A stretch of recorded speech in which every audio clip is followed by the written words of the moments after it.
guys, welcome back to another video of What If Morgan stayed with Rick in The Walking Dead. So let's get into it. So we start off by seeing Rick, who's in tears, as a lot of his friends were just brutally killed by Negan.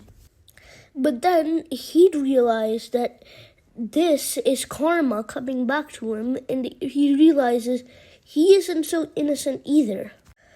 And he would remember all the things he did, like killing Shane, his best friend, or like when he showed no mercy to Garchulio and just straight up killed him for no reason. Then he remembers Tomas, him killing Tomas for no reason. Well, yeah, there was a reason, because he killed Sophia and like whatever Morales' son's name was, Louis, I'm pretty sure.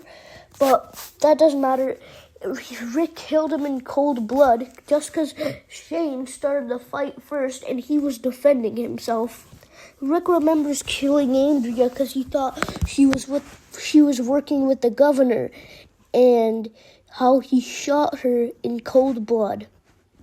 And Rick realizes if he wants to be a better person and a better father to Carl and Judith, he has to change. He can't be this reckless person who just kills everything he sees just to survive. And Carl comes over to Rick and he starts to comfort him about everything will be alright. We just need some hope. And Rick smiles at Carl, and after that, Carol comes and she tells Rick that she'll take care of Carl for now and he can just plan his next move or like rest. And Rick thanks Carol, and Rick would decide that he can't defeat Negan and the Saviors alone. And Rick decides he's going to send groups of people to find other communities that are under the control of Negan, because they need help to defeat the Saviors, and there's no way they're doing it alone. The first group being sent is Spencer, Heath, T-Dog, Martinez, Jimmy, Milton, Jim, Eugene, Maggie, and Rosita. And they're going to be searching for survivors or like any type of community.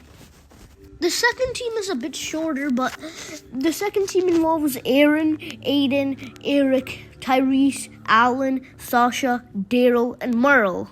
And everyone gets going to like find whatever they're trying to find in like communities and stuff. And Team 1 don't find a community, but instead they find something else. And it's a few people, and they don't seem like they can harm them. They have one gun, so they can't really do much. And there's 3 of them. And they introduce themselves as Dwight, Sherry, and Tina. And the group just take them with because, like, they need more people to defeat Negan. And it doesn't matter. And they don't look like they're with Negan, because why would they be out here with no vehicle, barely any weapons, and just 3 of them? And Team 2 haven't found any, like, community yet. So they're just going in a store taking supplies. But then out of nowhere, they'd see a man running outside, and they'd start chasing him, and he's just too fast for them. Alan grabs him, but this guy, he kicks him in the face, and then the entire group of, like, Team 2, they'd point guns at him, so he'd stop. And the guy tells the group that his name is Jesus, and he's afraid that you guys are saviors. And it looks like you guys are, so he just wants to be left alone, and they'll get the supplies to them soon. The group tell Jesus that they're not the saviors, and in fact, they work for the saviors, because, like, their community works for the saviors, because, like, they're under, like, they took over them by, like, killing a bunch of their people. And Jesus said the same happened to us, and he said, I live in a community called the Hilltop. Jesus tells the group that if they become allies with them, like, their communities can work together because they grow food. They have electricity, they have horses, but they don't have any guns. They use basically weapons like axes or like spears or like stuff like that, machetes and stuff, basically. Jesus tells the group he's allies with another community called the Kingdom, and there's a man named Ezekiel who lives there, and he's the leader, and they call him King Ezekiel, and he has a pet tiger, and he controls the kingdom with his friend Richard and his friend Jerry and his two sons Henry and Benjamin and his friend Diane. And Daryl would get out his walkie-talkie and he'd contact Team 1 and he'd tell them about the kingdom and that they should go there. And I'm not going to show them going there because this episode would be way too long if I do. And Team 1 is going to go off camera, so yeah. So Team 1 agrees to go to the kingdom. Eventually, the kingdom will meet Rick and so will the hilltop. And Daryl tells the directions to the kingdom as Jesus told them. And they tell them that they found a community called Hilltop. And Team 1's pretty happy about that. And Team 1 says that they found 3 people named Dwight, Sherry, and Tina. And Team 2 get to meet the leader of the Hilltop, Gregory. And they see he doesn't look like a great leader. And he is not up to the right thing from what they see. But nonetheless, Jesus starts giving Team 2 a tour of the hilltop. And Team 2 seem to like the place, so yeah. And Hilltop here's the picture of Hilltop, because I still do include the picture most of the times. But if I remember correctly, it's not this.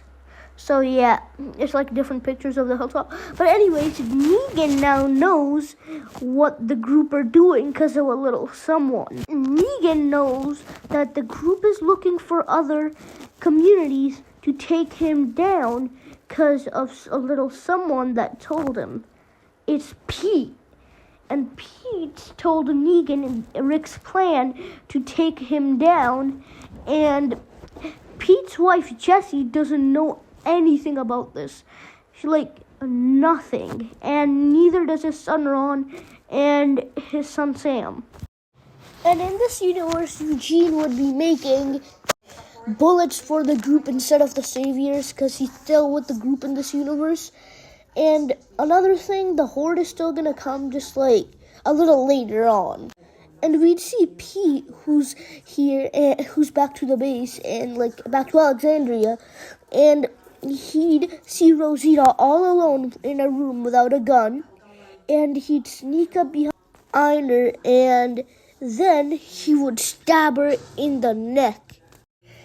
And Rosita would slowly fall to the ground, but she's still kind of alive, and Pete would stomp on her neck over and over where he stabbed her, basically, and then he'd get out his knife again, and he'd stab her in the head, killing her.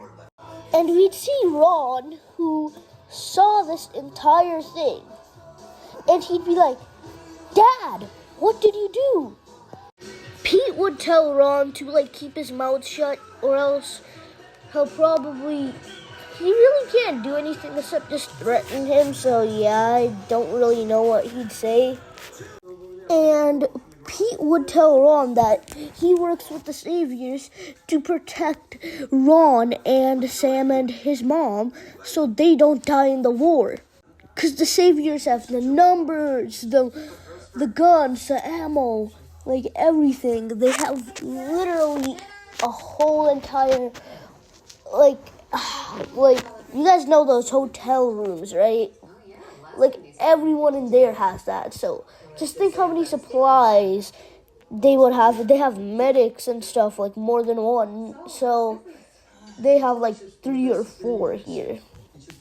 And after Ron leaves, Milton comes and confronts Pete because he heard everything. And Pete says he can explain, but then Milton says, "I want in." And Milton tells him that to tell Negan that he's in, or else he'll tell the group. And Pete sees he has no other option, and he'd tell Milton, he'll tell Negan about him getting in. But anyways, guys, that'll be it for today, everybody. I hope you guys enjoyed, and bye-bye!